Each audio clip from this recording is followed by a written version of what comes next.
Welcome, everyone. I am Ashanti Edwards, the Director for Professional Development at the American Society for Cell Biology. We are pleased to offer this special seminar series with the microbiology of the cell, MBoC, as part of the ASCB Professional Development webinar. Today, our moderator, Valerie Weaver, will be doing introductions. Valerie, you can turn your camera on now. My name is Valerie Weaver. I'm a professor at University of California, San Francisco. And I am pleased to welcome everybody to the special issue, Molecular Biology of the Cell web air, that today is discussing research highlights from the Molecular Biology of the Cell sixth issue on forces on and within cells. This is wonderful because it's like the sixth time demonstrating the success of the series. I would like to give a special call out to our editor-in-chief, Matthew Welch, who has really supported this initiative, and who without his support, this would not happen. And I would like to also indicate that these special issues this year was led by myself, or edited by myself and my colleagues, Dennis Discher, Alpha Yap, Alex Dunn, and our new editor, Michael Murrell. And I would like to say that together as a group, we have put together a fabulous collection of outstanding articles that highlight the importance of cell and tissue level forces in cell biology. Today, I am joined by my two special issue co-editors, Dennis Discher from the University of Pennsylvania, and our newest member from our team, Michael Murrell from Yale University. And so without further ado, I'd like to introduce the highlight discussion for our first article, which comes from the laboratory of Margaret Gerdau, who is a professor at the Institute for Biophysical Dynamics at the James Franck Institute in the Department of Physics, the Pritzker School of Molecular Engineering at the University of Chicago. Basically, in their article, Teresa and Margaret explore the role of actomyosin-dependent regulation of tight junctions in regulating cell volume in a mature epithelium. And I think, many of us recognize cell volume, particularly in response to osmotic gradients, is a fundamental process that's required to maintain a cell and tissue homeostasis. And, of course, is regulated by things like ion channels and cytoskeletal tension. But while the cell biology community has a pretty good grasp for understanding how cell volume is regulated at the single cell level, obviously, epithelium, for example, is part of a multicellular structure. It's organized, it's mature, and it's regulated by cell-cell and cell ECM adhesions. And clarifying how cells at that higher, level actually regulate cell volume is very important. And basically, Teresa and Margaret have done a fabulous job really articulating and studying this. And so for here, what I'd like to do is introduce Teresa Trammell, who will be discussing her article with Margaret, entitled Confluence and Tight Junction Dependence of Volume Regulation in Epithelial Tissue. So without further ado, Teresa, please take her away. Hello, thank you so much for that wonderful introduction. So as mentioned, I am Teresa Trammell, and I'm a graduate student at the Gerdau Lab at the University of Chicago. And today I'm here to talk about the regulation of cell size in epithelial tissue. So size regulation is an essential element of tissue dynamics in everything from embryonic development, as cells carefully coordinate the various different behaviors associated with embryogenesis, and to the prevention of cancerous growths, as misregulation of cell size is an indicator of disease. The primary question to the work I'm about to discuss is really, how does size regulation differ in single cells compared to cells in a tissue? The field of size regulation has done a lot of work in understanding how single cells react to changing conditions, but a lot less work has been done to determine how these changes as those cells become part of a tissue. And so here, I'm going to discuss this in the context of two types of cell regulation. One being the changes that a tissue undergoes as it grows and divides, and the other being size changes in response to some external force. And so here I'm going to introduce you to our model system. We start, as shown here, with subconfluent immortalized MBoC cells and watch as they grow until they reach what we call the onset of confluency, where they then continue to divide into a mature epithelium, which is defined as an epithelial tissue in which cell movement has ceased and density is constant. This whole process takes approximately 48 hours for this cell type.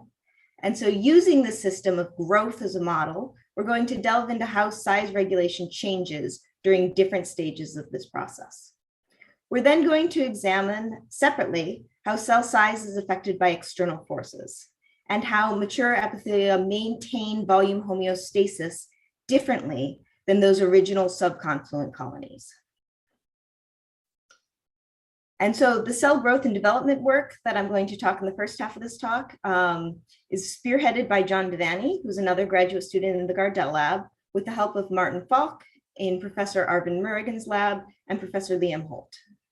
The external cell force regulation work that I'm going to discuss was performed by myself and Margaret Gardell and was published in this past special issue of the MBoC.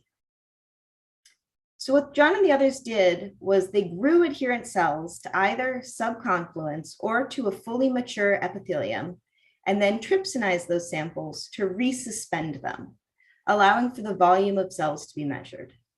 We can see that the cells in a mature epithelium are smaller than the subconfluent cells. While the subconfluent cells have a mean cell volume of over 2,000 micrometers cubed, the cells in the mature epithelium have a sharply reduced cell volume, well below 1,000 micrometers cubed. This was true not just for the MBoC cells that they were looking at, but also for Keiko and Hackett cell types as well, with similar volume reductions. In fact, when they actually compared in vivo cell types to single cell cultures across 15 different types of human tissue, they found that epithelial cell size is surprisingly consistent and much smaller than isolated cells. Even the general scale of the volume reduction is consistent in all of these different tissue types, with the volume dropping from over 2,000 micrometers cubed to under 1,000 micrometers cubed, confirming that epithelial cell volume is strongly influenced by tissue environment. So where does this cell size reduction come from? Here we see stills from live cell imaging data of the epithelia growing and developing over 24 hours as it moves through the subconfluence stage to the onset of confluence, that OC labeled 1, and then to a mature epithelium labeled ME here, allowing us to monitor the development of this tissue. By measuring the frequency of cell division and the overall growth rate through the protein dilution of the tracker cell trace, we're able to see that at the onset of confluency, just as this tissue is transitioning from subconfluent to confluent, that cell growth rate plummets. It's only later, when the epithelium had reached maturity, did the cell cycle arrest and stop this division of cells. So in tracking individual cell volumes over this transition, we're able to watch as first both growth and division occur. And then at the onset of confluency, the cells stop growing, but they continue dividing, with volume reducing here in half and then half again. And then finally, as we move into the space of mature epithelia, the division halts. It's this really decoupling of growth and division that we're seeing a reduction of cell volume here. We can see this process in this diagram here. As the monolayer grows and divides, it eventually reaches confluence. Growth arrest then occurs, but the cells are still dividing, becoming smaller and smaller, until finally the cells reach a state of homeostasis, with a mature epithelium is reached and the cell cycle arrest occurs then. And so in this next experiment, we see how this regulation of individual cell size occurs at the tissue scale. So here we have a model system of expanding monolayers, allowing John and the others to carefully control and monitor how confined this epithelia is at any given time. They're next able to measure the YAP activity, which is a transcription factor implicated in regulating cell proliferation during tissue confinement, as well as cell growth and overall tissue confinement, and found that the amount of YAP activity really is a good predictor of cell growth, under these conditions, suggesting that YAP activity is regulated in response to tissue confinement.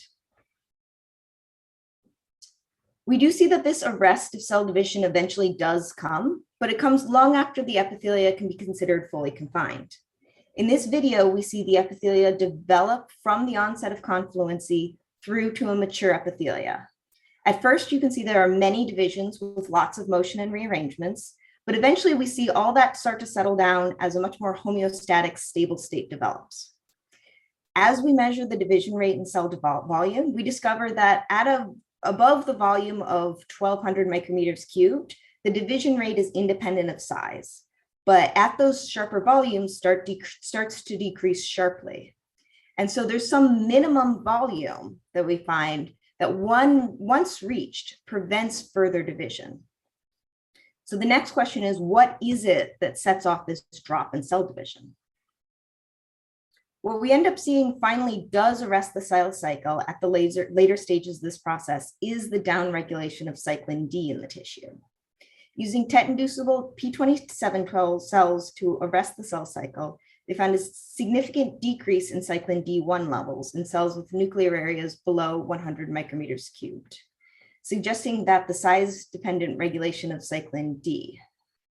They then tested whether this decrease is enough to regulate the cell cycle in these mature epithelia, and found that overexpression of both cyclin D and cyclin DAA allowed for the reinstatement of the cell cycle and continued reduction in cell volume, as you can see in the graphs on the bottom right, suggesting that cyclin D is really what's arresting the cell cycle here, and that it's the degradation of this cyclin D that determines what the eventual minimal cell size of the tissue is. So now that we have a greater understanding of cell size regulation during epithelial development, I want to talk about my work on size regulation in response to an external force, namely under the application of an external hyperosmotic pressure. So single unconfined cells are able to return to volume homeostasis when exposed to hyperosmotic conditions in a process that's well known and called regulatory volume increase. An initial reduction in volume is followed by ion pumps redistributing the osmotic gradient and allowing for the flow of water back into the cell through the sodium potassium chlorine cotransporter, also known as NKCC ion channels, and ultimately allowing for volume recovery. I found that this is also true for small subconfluent colonies. With the addition of the synthetic sugar sorbitol, cells exposed to hyperosmotic conditions return to their original volume in a matter of just a few hours, just as is really well reported for single cells. So what we want to do is we want to understand how this volume homeostasis is regulated in a mature epithelium with well-defined cell-cell junctions and all that. What we see is that cell volume decreases permanently in this mature tissue, with cells in hypertonic media unable to regulate their original volume as we might expect, and as we've seen in single cells and small colonies. We see that this is true in both the time-lapse data and this violin plot in the center, bottom center, which just shows the volume of the cells after 3 hours exposure to either isotonic or hypertonic conditions. So to determine if this effect is the result of tissue architecture, we grew 3D spheroids of MBCK cells by plating the cells in a soft collagen. Really interestingly, in this setup, it's the basal side of the epithelia that's exposed to hyperosmotic media and not the apical side, as is on the sample on the left. And those NKCC ion channels, which mediate this regulatory volume increase, they localize basilaterally in a mature epithelia, at least in mature MBCK cells. So essentially the polarity is reversed in this tissue, and it's the opposite side of the cells exposed to the changing hyperosmotic conditions. And when we check the volume of these cells after 3 hours, we see that the cell volumes in samples exposed to the hyperosmotic media remain at their reduced size, and similar to the mature monolayers, don't recover their volume, indicating that it's not tissue architecture or access to these NKCC ion channels that's mediating this volume regulation. So what actually is the difference between these subconfluent colonies and the mature epithelia in this situation? So one thing that we did end up finding was that the mature epithelia have a much more well-established tight junctions than these small colonies. Now, the tight junction is a cell-cell junction in mammalian epithelial tissue that acts as a barrier to prevent extracellular fluid leaking across the tissue. We found that the tight junction is also responsible for preventing volume recovery in hyperosmotic conditions. When the crucial tight junction proteins ZO1 and ZO2 are knocked down, as shown on the left, volume recovery proceeds as it does in single cells and small colonies. And we can see volume recovery in our time-lapse results in the graph in the middle. And when we look at the sample volumes after 3 hours in the violin plots on the right. And so we're able to first show that volume reduction in mature epithelia during changing osmotic conditions is distinct from single cells and small colonies, with regulatory volume increase taking place over the course of 3 hours for small colonies, but a permanent volume decrease in mature epithelia in response to osmotic force. And second, we're able to determine a role for the tight junction in this volume regulation. In terms of the exact function of the tight junction in response to this external force, we've posed two possible models. One involves the tight junction as a physical sensor of shear stress, as shown in this cartoon on the left, with an osmotic gradient creating a strain on the tight junction, which is transmitted to the mechanosensitive actin cytoskeleton, which we know to be coupled to the tight junction. The other potential model involves the tight junction as a spatial restrictor of osmotic pressure, confining the pressure to only a small subsection of the epithelial membrane, as opposed to being across the entire epithelial tissue. And so, as we go back to our original question of whether size regulation differs in single cells compared to cells in a tissue, the answer is unquestionably yes.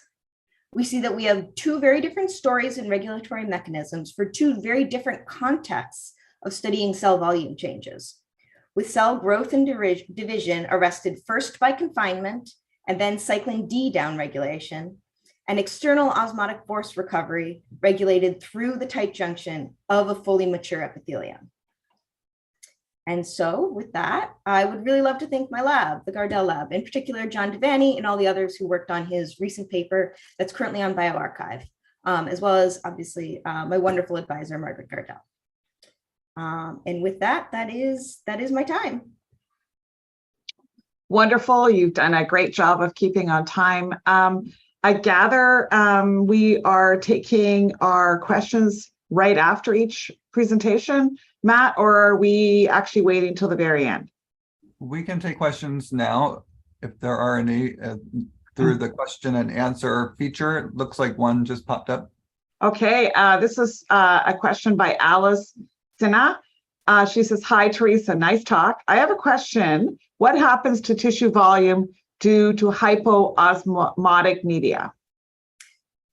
So tissue volume in hypoosmotic media, instead of regulatory volume increase, you see the equal and opposite reaction, which is called regulatory volume decrease. So you see cells swell and then have different ion channels, not the NKCC ion transporter, but different ion channels are responsible for moving ions out of the cell, having the water follow the ionic gradient, and it shrinks back down. The reason we ended up choosing to study hyperosmotic gradients as opposed to hypoosmotic gradients is with this tissue in particular, we ended up seeing a lot more reproducible results when it came to hyperosmotic gradients and just a lot more interesting results. So that's why we chose to publish the way we did.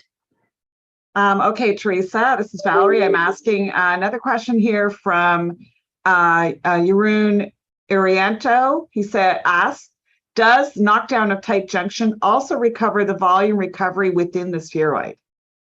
That's a really interesting question. We ended up not doing that experiment. I expect that it absolutely would, and I see no reason why it wouldn't. But yeah, we don't at the moment have any of that data, and I can't give you an exact yes or no. So I'm going to ask, as the chair of this particular, hosting you, what actually happens in terms of the cell rheology? Does the cell rheology is it adjusted in response to these volume changes, or is it constant? That's a really interesting question.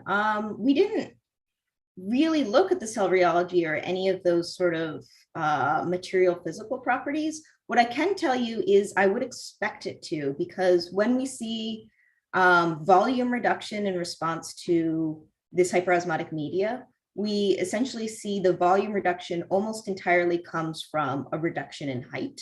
It's the reduction in cell height that you end up seeing with very, very little change in cross-sectional area.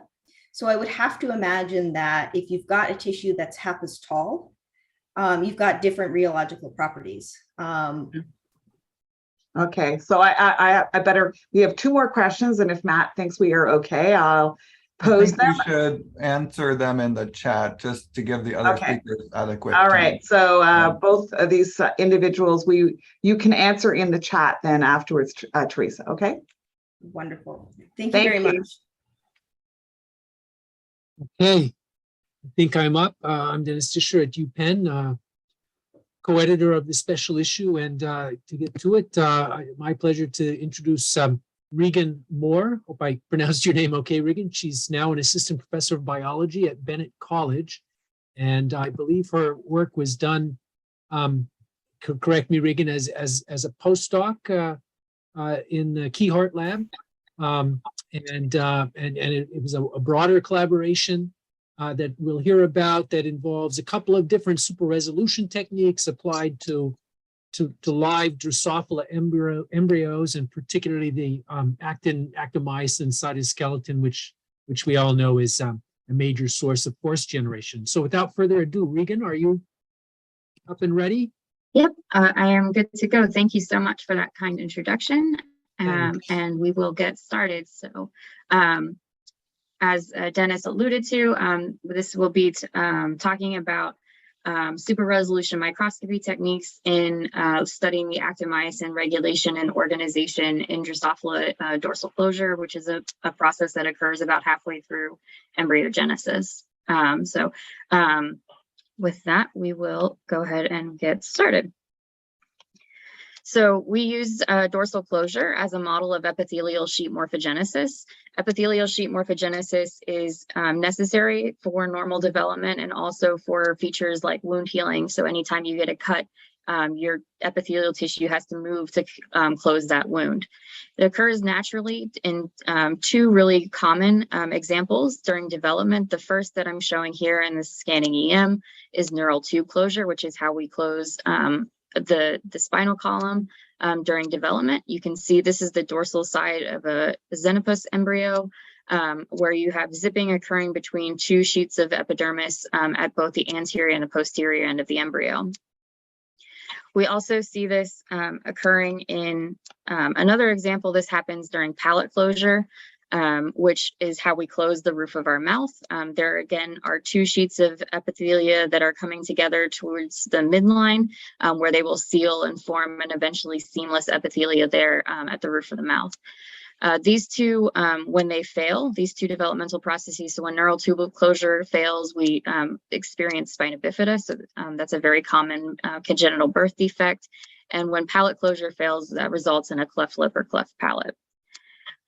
What we study in the Keyhart lab is dorsal closure. So here we're looking at scanning EMs of a Drosophila embryo, going from early in closure. This is actually prior to dorsal closure with the germ band still retracting, all the way to the end of dorsal closure where the embryo is about to hatch. What you'll see again, there are 2 sheets of epidermis that are going to be moving towards the dorsal midline.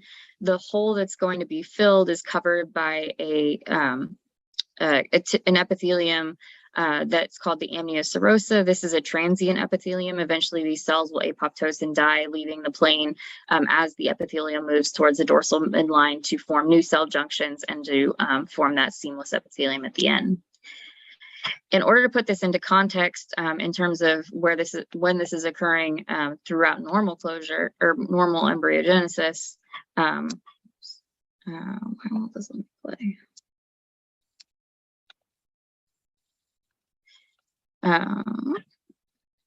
So this is a movie showing the whole embryogenesis. You'll see gastrulation occurring here. The germ band is going to retract, and that's going to open up our dorsal hole covered by the amniocerosa. So there's the germ band retracting. And then this is the onset of dorsal closure, and the embryo nicely rotates towards you, and you can see the 2 sheets of lateral epidermis moving towards that dorsal midline. Eventually, the embryo will start to twitch as the muscles develop, and at this point, it's ready to hatch into a first instar larva. So looking at actin in this process, we have our anterior end of the embryo and our posterior end. If we watch this proceed, you'll see that there are actomyosin within the purse string. This is important for generating one of the forces that pulls this lateral epidermis towards the dorsal midline. This will loop. You'll see that the amniocerosa cells are contracting, so they oscillate, decreasing in area size. That generates another force involved in closure. And then finally, you'll see that there's zipping as the 2 lateral epidermis meet and form new cellular junctions to form that seamed and ultimately seamless epithelium. If we look at actin, for the rest of the talk, we're going to be focusing on the amniocerosa. You'll see that there are kind of waves of contraction where the actin intensity increases here. And we're going to focus a lot more on those as we progress through the talk.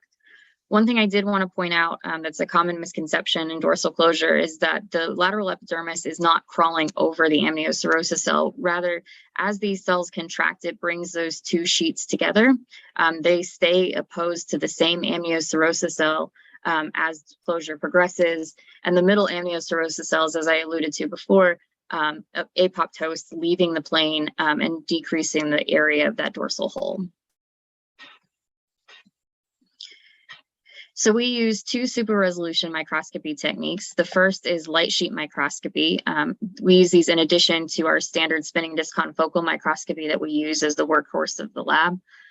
In light sheet microscopy, we use a structured plane of light where we're only imaging or illuminating the plane that we're actually imaging at any given time.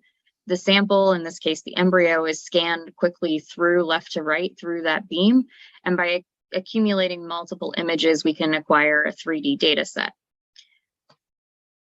For the other microscopy technique that we use, this is called grazing incidence structured illumination microscopy. In this case, again, we're using a structured light pattern, which uses interference to increase our resolution. Similar to, we couple this with turf or near turf, where we bend the excitation of the laser comes in at an angle. The internal reflection occurs, which generates an evanescent wave, only illuminating a small part of the embryo, very close to the cover slip. The difference between GI sim and turf sim is that this angle of excitation is altered a little bit, generating a slightly thicker wave, so we're able to penetrate an image slightly deeper into the embryo, which allows us to capture that very apical area of dorsal closure. And just for clarity's sake, I'm only showing half of the embryo here rather than the whole embryo, but it would be a whole oval here. So we use these techniques in addition to our confocal microscopy to look at the 2D kinematics of actin and myosin within the amniocerosa, to understand the 3D localization of the medioapical arrays within the tissue, and to better understand the relationship of the actin cortex, the apical medial or the medioapical arrays, and the junctional belts that are present in this tissue. So I've showed you this image before, which is our confocal image, and this is what we can get with the light sheet. So if I play this image, you'll see it's much more clear where we have the cellular protrusions around each of the amniocerosa cells. These are really dynamic filopodia and lamellipodia, and we start to resolve the waves of fluorescence in those medioapical arrays a little bit better. Some of the benefits that we gain from light sheet microscopy, as I said, some structures are more clear. We get these really nice cross-sectional views. So this is taking a plane through this anterior posterior axis, where this is the tail end of the embryo, and these cells are the amniocerosa. It's important to note this is all one embryo. So by imaging one embryo, we're able to get all of this data in all of these different views. And this surpasses confocal sections with the ability to do this kind of analysis, but it also decreases our photobleaching and phototoxicity, which allows us to image longer so that we can catch all of closure without damaging the embryo or disrupting the process. So our next technique that we used was GI-SIM. And so you can see that what was our fuzzy patches of actin now are resolved into these beautiful meshworks. And so if I play this, you'll see we're looking now not at a whole amnioserosa, but at a patch of about 10 cells. So there's one cell here. They're kind of delineated by the presence of the protrusions, the lamellipodia and the filopodia. And these meshworks are dynamic. So you'll see that they contract and relax as the cell contracts and relaxes. And we see beautiful dynamics here. So some of the things that are notable from this image or these types of data sets, the medioapical arrays are made of the meshworks. We believe that these meshworks are made of single actin filaments rather than bundled actin filaments. We measured the intensity along these and they're relatively uniform. Where you see only spikes of increased intensity where you see one or more filament crossing, or in bundles or areas where we would expect bundled filaments like in the filopodia. The arrays appear relatively stable. They do fluctuate in Z, so you'll see as the cell contracts, the arrays dim a little bit, and we think that's because the cell is, or the array is moving in Z and out of the plane of that evanescent wave. And our medioapical arrays are continuous with the apical protrusions. And so you see a really nice example here. I'll find another one as it loops through, where the filaments within the array actually continue into the lamellipodia. So this is all one part of the same network, where these medioapical arrays are really part of the cortex of the cell and contribute to these cellular protrusions. It's important to note that we do not think that these protrusions or dynamics are artifacts. So we looked at the behavior of these cells without labeling actin. And in this movie, you'll see that there are still very dynamic and prevalent protrusions at each of the amnioserosa cells. We aren't able to see the dynamics of the meshworks because we're not labeling actin, but the cells do behave similarly. And we see, again, very similar dynamics within those cellular protrusions. It's also, in order to rule out that the actin was affecting our meshworks, we use multiple actin labels, including what I've shown up to this point is the actin binding domain of myosin tagged with GFP, but we've also looked at GFP tagged utrophin, LifeAct, and monomeric actin. When we started looking through these data sets, we noticed that there were two different kinds of cells. We had cells that were isotropic, meaning that if we they're organized generally symmetrically, and the filaments within them are organized with angles across the spectrum represented. So all filament angles are seen in relatively even levels as shown in this radiograph here. As the cell contracts contracts isotropically, meaning that if we fit the cell with an ellipse, the decrease along this major axis of the ellipse and the minor axis of the ellipse is relatively the same. So you can see that in the violin plots here. And we continue to see filaments at all angles as the cell is contracting. So isotropic cells have isotropically arranged actin filament and they contract isotropically. This is in contrast to if we look at cells that are anisotropic, meaning that they're much more elongated. As you can see, the major axis of this cell is much larger than the minor axis in this case. And if we look at the arrangement of filaments within this cell, they are also anisotropic, where most of the filaments are aligned along this top to bottom of the cell rather than from side to side. And you can see that represented in this radiograph, where you have a much higher population of cells or of filaments in that vertical direction rather than in the horizontal direction. As this cell contracts, we see much more shortening along the horizontal or the minor axis of this ellipse rather than the major, which you can see if you compare the violin plots here, the major axis versus the minor axis. So we have anisotropic cells, we have anisotropically organized actin, and the cell contracts anisotropically with as the cell contracts, the filaments align even more so along that vertical direction along the major axis of the cell. In looking at the actin within these arrays, we were really interested in seeing if we could see beautiful actin dynamics, and in some cases we did. One of the things we were most excited to see was that we could see filaments actually start to tense. So they would become taut as the cell became tensed. And then they would actually buckle under that tension. And you can see some of them breaking as shown by these yellow arrows. There's 3 different examples here. So this was really, really interesting to us. We were able to see these best when the arrays were relatively relaxed, meaning they were loose. As the cell is contracting and those meshes condense down, it's harder to see the individual actin filaments and to identify clearly these severing events. We were able to see these relatively frequently with an average frequency of about every 41 seconds. Sometimes, like in this case, you would see multiple filaments buckling at the same time. In some cases, they were further apart, but on average, we saw them at that rate.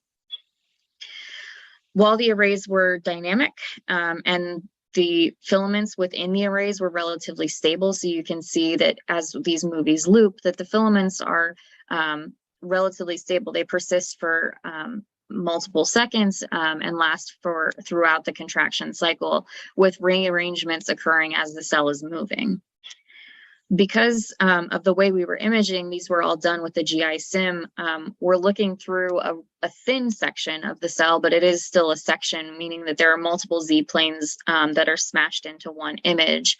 And so it's difficult to tell when we see an end like you see here, is that really an end or is that the filament going in and out of the plane? And so it was difficult to clearly identify filament growth or shrinkage. And so we didn't unequivocally identify polymerization or depolymerization events occurring, but we're not ruling out that that's occurring. It was just, we were unable to determine that clearly based on the way we were imaging. If we look on the other hand at myosin, so we know myosin is a hexameric protein that looks something like this. It affiliates with one another to make bipolar filaments. In Drosophila, we have a great GFP knock-in line where the GFP sits at the head of the myosin. And so we use that to look at myosin in these same amniocerosa cells. If we watch this movie, you'll notice that it's much more difficult to see where one amniocerosa cell is composed compared to another because we don't have those clear delineations. Myosin isn't present in those protrusions like the actin is. Instead, what we see are these paired dots that moved around. We were able to track these. We counted them as a bipolar filament if we were able to track them for at least 4 frames or 9 seconds. And at that point, we counted them as a pair. We measured the distance between the paired, where we assume that one dot is one head and the other is the other head. And what we saw in those measurements is that they did sit between, primarily between 200 and 300 nanometers, which is what we would expect based on EM measurements of Drosophila myosin. We did see some outliers in the longer ends, and in this case, we think it's because there was potentially 2 bipolar filaments that are interacting end to end, and we just didn't see that middle head labeled. And that would be potentially one reason why there are longer filaments being observed. Turning now to our light sheet data, this is looking at a cross section through that amniocerosis. So one lateral epidermis is over here and the other is here. And we're looking kind of then through the plane of the computer is the anterior posterior axis. And if we watch this, you'll see that the amniocerosis cells are really dynamic and they're moving around in Z, which then kind of explains why our meshworks are changing and going in and out of focus, because we can see these cells are moving drastically up and down. Whereas occasionally they bulge even so far as to hit the eggshell of the embryo, the vitellin membrane. As these cells bulge, you'll notice that here we're looking at myosin. Myosin is recruited to that apical surface of the cell to pull it back down into the plane of the rest of the amniocerosa. And this is a relatively dynamic process happening in multiple cells within the same plane over and over. These bulging events happen more frequently early in closure. We know that the tissue of the amniocerosa changes as closure progresses, and the Gorfinkel lab has shown that the strain and properties of that, mechanical properties of the amniocerosa changes as closure progresses, which makes it not surprising that we see these bulging events more frequently earlier on. To look at the correlation between those bulging events and the recruitment of myosin, we measured the apical path length. So if we take, for example, this amniocerosa cell, we would measure the apical path, so from one cell junction to the other cell junction as a length. And then along that path, we would measure the intensity of myosin, and that's shown in these graphs here on the right, where our path length is shown in black and our myosin intensity is shown in red. And what you see is that at the peak of the bulge, so when the apical path length is the longest because it's stretched and bulging out, our myosin intensity is the lowest. As myosin recruitment increases and we see the intensity peak, we see that bulge decrease and our apical path length is at its minimum. So we have an anti-correlation between myosin and the apical path length over time. These were two really clear examples. It's important to note that not all of the data look this clean because we're only looking at a single plane, and this is a cylinder of a cell, basically. So we're only looking at one cross section of that, and the myosin is moving throughout that cylinder. Actin behaves similarly. So if we look here, actin is shown in the left column, our plasma membrane marker is shown in the middle, and you can see the overlay here on the right. Again, actin is closely associated with that plasma membrane, suggesting it's cortex. And we see, again, during bulging events, we see a recruitment or increase in intensity of actin along that apical path length as the bulge recovers. Again, here we see another one where the actin starts to come down and the bulge comes down with it. We didn't quantify this because there are so many other structures that would be confounding this. So we know that there are filopodia and lamellipodia there that would be contributing to the intensity of actin, and we didn't want to cloud the data with that. But it does generally behave the same. So in summary, medioapical actin-myosin arrays are tightly opposed to the plasma membrane. The actin filaments are differentially organized, where isotropic cells have isotropic filament arrangement, anisotropic cells have anisotropic arrangement of filaments. And this is potentially due to different combinations of cross-linking proteins, but that's an open question right now. We did observe buckling of actin filaments under tension. Although we didn't see growth or polymerization or depolymerization events, we can't rule out that that's happening. It was just a way due to the way we were imaging. Go ahead and play these while I'm talking. And we saw that myosin is recruited to the apical surface of the amniocerosis cells to recover that bulging into the perivitelin space. So with that, I would like to conclude and thank the people that helped me do this work. So I started this work as a grad student in the Keyhart lab in collaboration with the Betzig lab. And I enjoyed working with microscopes so much that I did a postdoc in Wes Legant's lab when he started his own lab from Eric's group. So I've been around in both of those and was surrounded by great colleagues in both places. So thank you. And thank you to the organizers for the opportunity to give the talk. And with that, I will answer any questions you have. Okay. Thank you, Regan. Yeah, and thanks for clarifying at the end what your trajectory was. So, yeah, I'm not seeing immediately any questions in the Q&A, but maybe as that populates. So if you could go back one slide, I just, I picked this up partway through the talk, and of course this is a forces issue. So actin filaments, partway through the talk, I heard severing, but also buckling, and you wrote buckling. And usually in mechanics, if you have a filament or a rod, you push on it, you compress it, and it buckles. Rather than under tension, it buckles. Right. So, and I know you put qualifiers because things were moving out of the focal plane. But am I missing some mechanics here? You say buckle under tension. Is that really what you mean to say? Because I could use an analogy with that. So if that's what you mean. I appreciate the clarification. I think that's more of a poor wording choice on my part, because when I think of severing due to the presence of proteins that are actually cutting the actin filaments. And so I was trying to differentiate between protein-mediated cutting of filaments versus the force-based splitting of filaments. Does that make sense? Breakage. Fair. Yeah. Okay. Yeah. I get. Okay. So, but we should replace the word buckle then with breakage. Just simple mechanical breakage. Yeah. All right. And so there's been a bit of work on that. Again, in the absence of other questions, let me just push on this a little bit.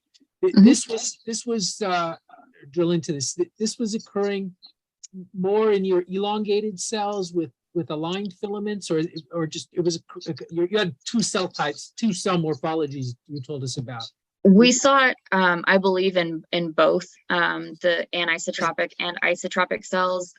What I clarified is that it was easier to see when our meshworks were loose like this, just because it's easier to see the individual filaments. If I play that one's not working, but if I go back here.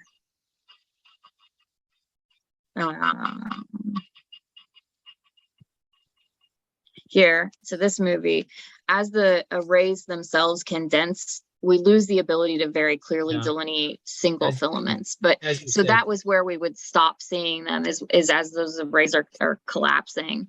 But we saw them in both isotropic and anisotropic cells. Okay. All right. It's great to see, this is for me kind of ideal webinar material with all these videos, right? And high super resolution, high resolution, as you just showed us, was really terrific. So I could go on, but again, I'm not seeing Q&A. If people have further questions, I think you can go ahead and post, and Regan, you can answer them, I believe, actively. But yeah, with no further ado, let me pass it on to Michael. Right? Yep. Next. Very good. All right. Thanks a lot, Regan. Bye. Okay, so we will move forward. So it is my great honor to introduce Professor Deborah Leckband. So she is a professor of chemistry and chemical engineering at the University of Illinois.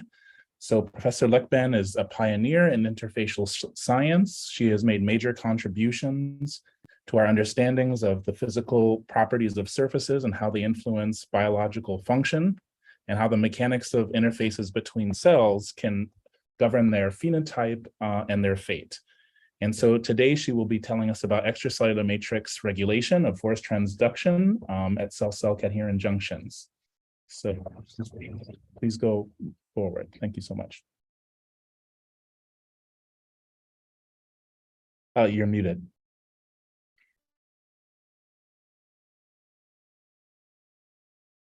Okay. Yeah, I have a couple of tough acts to follow, but I thank the editors for giving me the opportunity to really share some exciting results from the lab that are focused on really understanding some of the fundamental molecular mechanisms involved in force transduction at endothelial cell junctions. And in particular, what this talk is mainly a highlight of the main points of our research publication that was published in the Molecular Biology of the Cell, and what we're focused on is looking at how the extracellular matrix is actually involved in regulating the force transduction cascades that occur at cell-cell junctions.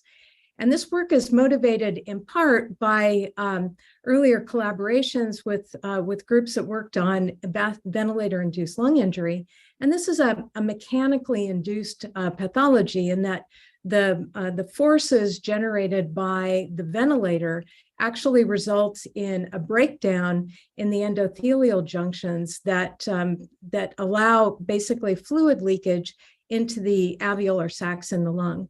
And this isn't as simple as basically punching holes in the lungs or basically in the endothelium, but it's altering the biochemistry in ways that lead to increased leakage.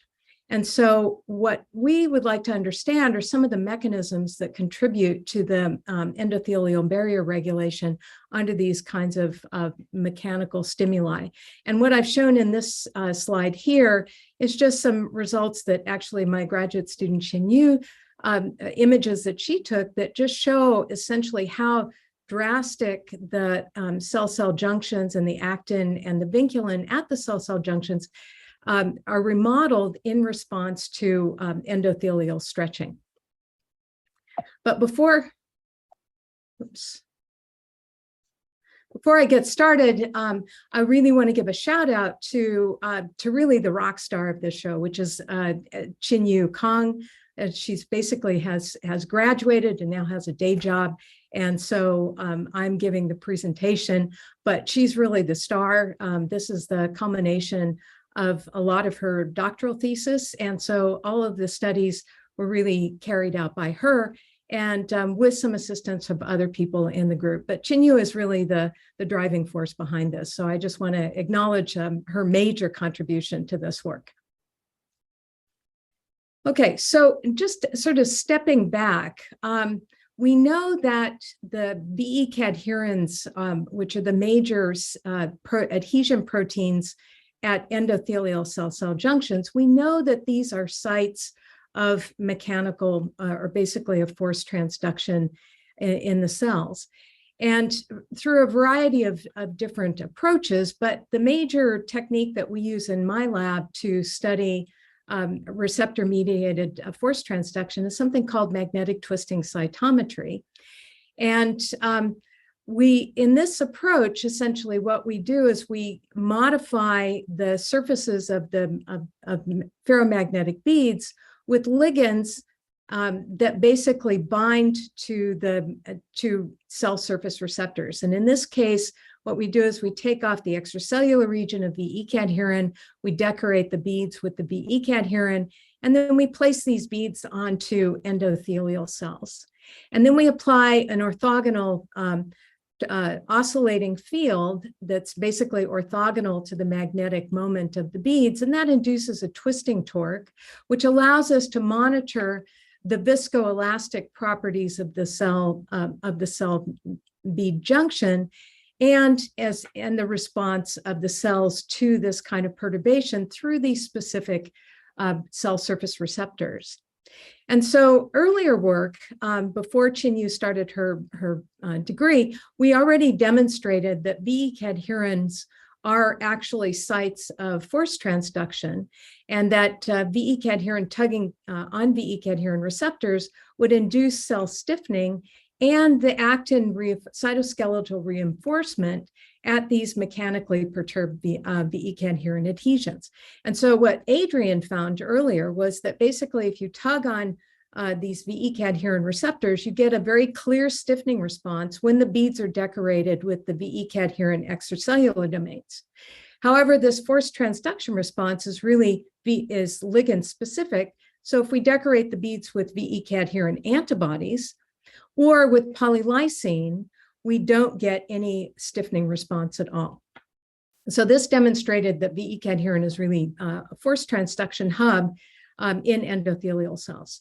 Now, we also found if we look at regions of interest around these beads on the cells, and we use immunofluorescence imaging, and we looked at VE cadherin, vinculin, and actin, we found that after force loading or bead twisting, we saw not really any significant VE cadherin accumulation, but we did see significant accumulation of vinculin and actin. Okay, so truth in advertising here, we don't just look at one bead at a time. We actually, they're pretty noisy. And so we look at hundreds of beads. And collectively that we found that basically vinculin and actin would accumulate at these VE cadherin beads following this twisting. Now, this type of behavior was actually predicted, or not predicted, but shown in epithelial cells and E-cadherin by Shige Unamura in 2010.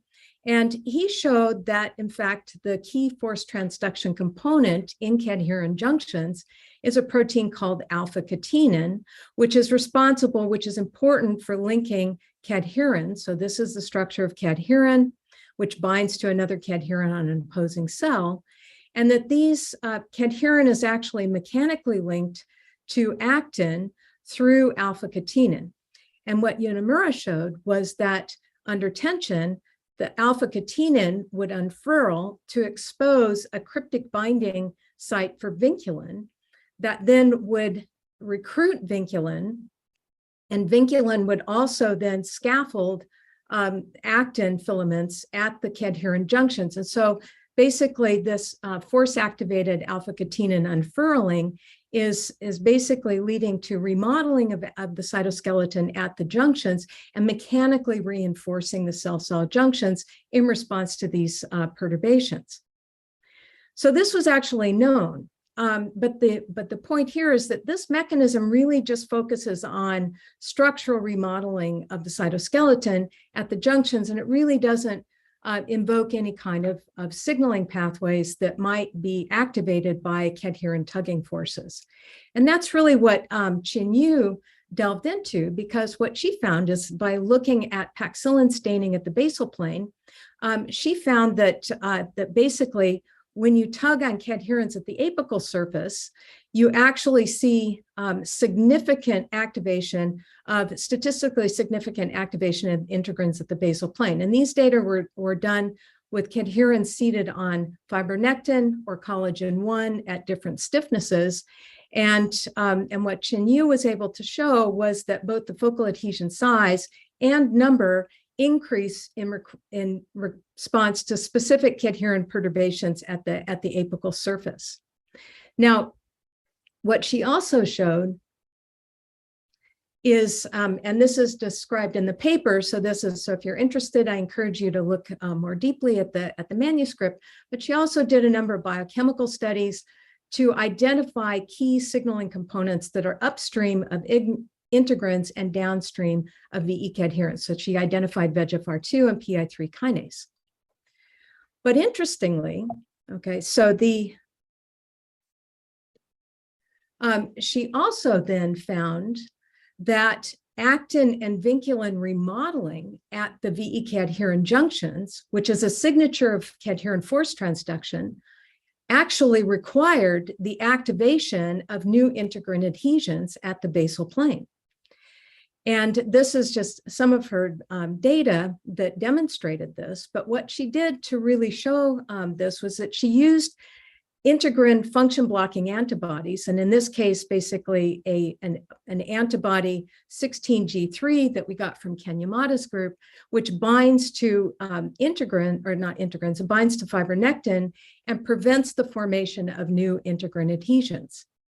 And so if you look at these data, these are the immunofluorescence data, again, with cells without treatment and with treatment, what you can see is that in the absence of the antibody treatment, you see very clear accumulation of vinculin and actin, but the antibody treatment essentially completely abolishes the actin accumulation, or this reinforcement of the junction. So this really showed that the integrins are actually important for the mechanical regulation of cadherin junctions. And so she identified integrins as being critical in regulating vinculin recruitment, as well as Rho activation, which increases the stiffening response of the cells. So I'm not going to go into this in detail, but this is just kind of a teaser. She also did a number of other really lovely studies that elaborated these signaling cascades and identified some of the components that are linking vinculin and actin remodeling at the junctions to the activation of integrins and focal adhesion kinase. And I'm not going to go into that, but this is just a teaser to entice you to look deeper into the paper. Okay, but what this really exposed was the importance of the extracellular matrix composition and rigidity in regulating this mechanical reinforcement of the cadherin junctions. And so we know that integrins themselves are rigidity sensors. They sense a matrix rigidity, but we also know by some work that was done at Penn and also by my collaborators here, Ning Wang and Peter Wang at the University of Illinois, is that the rigidity sensing capacity actually depends on the extracellular matrix composition, the proteins in the ECM, and the integrin subtype to which they bind. And this was really demonstrated in a paper that was published in PNAS in 2013, where they showed that cell spreading and focal adhesion activation actually was rigidity sensitive when cells were on fibronectin, but not on collagen 1. And they attributed this difference to the integrin subtypes that are involved and the way that they interact with the extracellular matrix proteins. So we reasoned that if integrins are important for regulating the remodeling at VE cadherin junctions, and integrin activation is regulated by outside-in signaling through the extracellular matrix, we reasoned that possibly the ECM might also regulate the mechanical response of cell-cell junctions through integrins. And so that's what Chin Yu focused on. And again, I'm not showing all of the data. I'm going to leave some time for questions, and also just want to entice you to look at the paper. But these are data that she acquired, showing that in fact there are differences in the way that the cells respond, or basically in the VE cadherin force transduction, depending on whether the cells are on fibronectin or collagen. So these are the bead twisting measurements. And what she was able to show was that on fibronectin matrices, the cells were much more sensitive to soft versus stiff. So you got a much more robust response on soft fibronectin substrates. And this was a bit of a surprise to us, but we discussed this in the paper. By contrast, on collagen matrices, the relative stiffening response was basically rigidity independent, and it was slightly, basically it was more attenuated than what we saw in the fibronectin coated matrices. And in fact, this response, or the differences in the response, exactly mirror the rigidity dependent cell spreading and focal adhesion activation that we see on the fibronectin versus collagen 1 substrata. So we also showed that that basically the responses are integrin subtype specific. And again, there are more data in the paper, but I just want to show you that these were stiffening measurements that Chin Yu did with cells coated on collagen 1, and you get a robust stiffening response in untreated cells. If you treat them with that 16G3 antibody, which binds fibronectin, there's basically no change. So that shows that the response really is ECM protein and presumably integrin subtype dependent.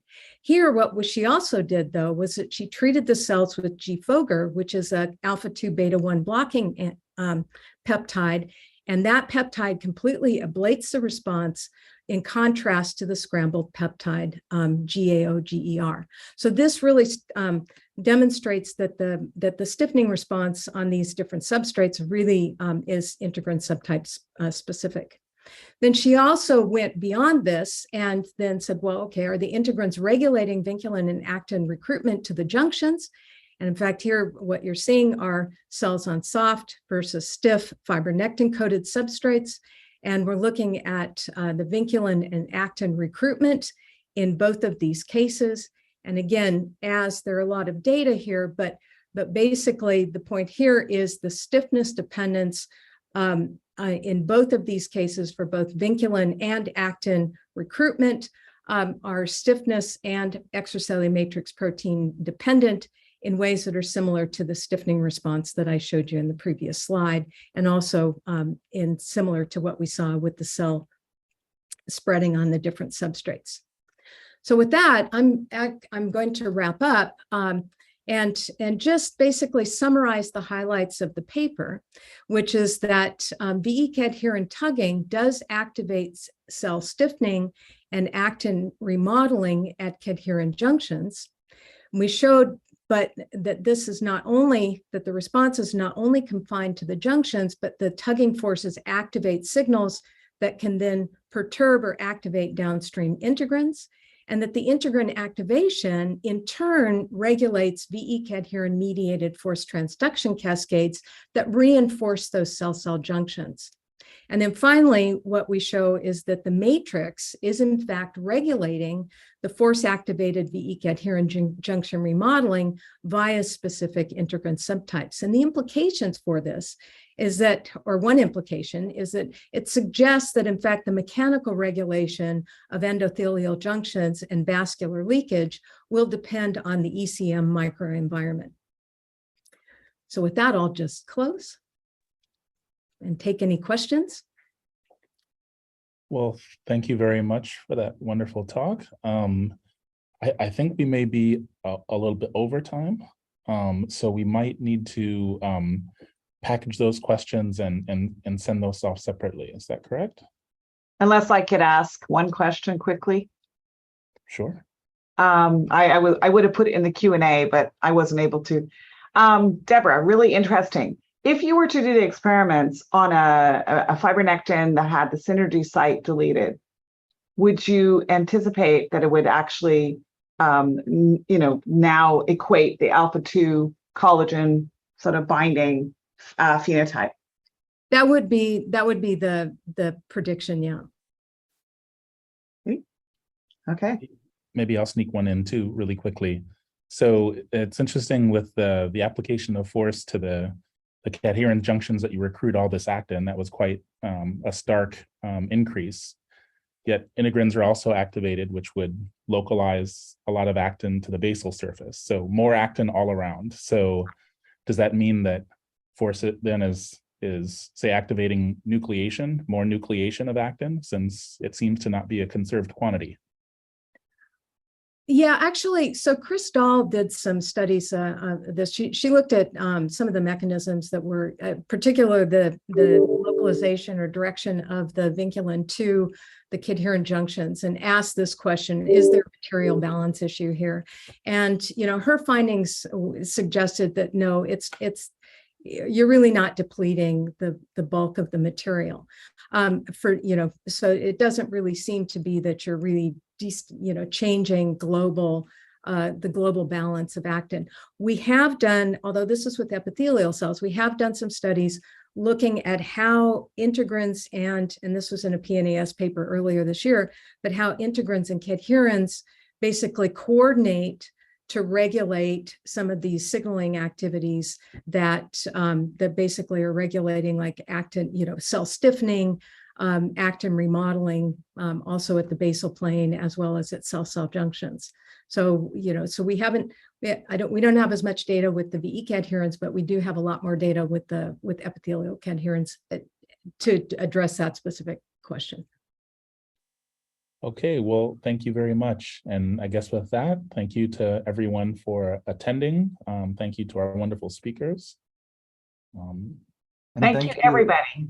Thank you to our fantastic hosts as well. Thank you, Matt, for organizing this. Sure. And ASCD. And everybody, read MBoC and submit your papers. Yes, that's right. All right. Thanks Bye, again. everybody. Bye-bye.